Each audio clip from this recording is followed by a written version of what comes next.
Now that you have the amplifier and the tubes out of the box, let's quickly take inventory of what you have. The make and the model of the tubes that you received may be different from what we have here in this video. There should be one rectifier tube. There are 4 driver tubes. There are also 4 power tubes. Before you install the rectifier tube, take note of the guide pin on the center of the tube.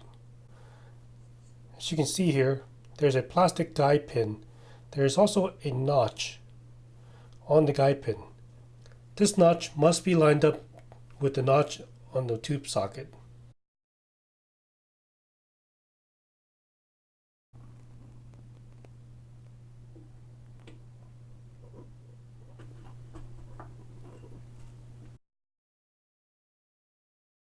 Next, we're going to install the 4 driver tubes. On the driver tube, you'll notice that there are 9 pins. It doesn't completely close the circle. Take note of this because these 9 pins must be aligned with the tube socket.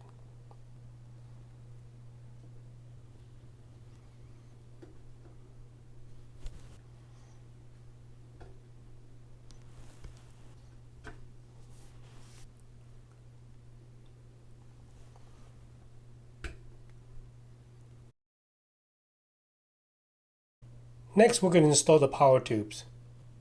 Take note on the pins of the power tube. Notice that 2 are slightly bigger than the other 2. This is important.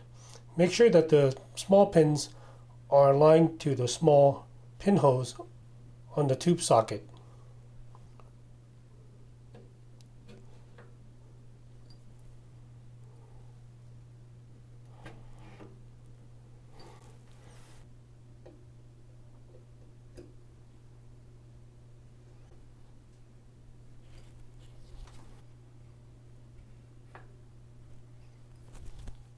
Once you have all the tubes installed, your WA33 should look like this. Let's go over it one more time. The small tubes are the driver tubes. There are 4 of them, 2 for each channel. The center tube is the rectifier tube. There is only 1 of them. The tubes on the back are the power tubes. There are 4 power tubes, 2 for each channel.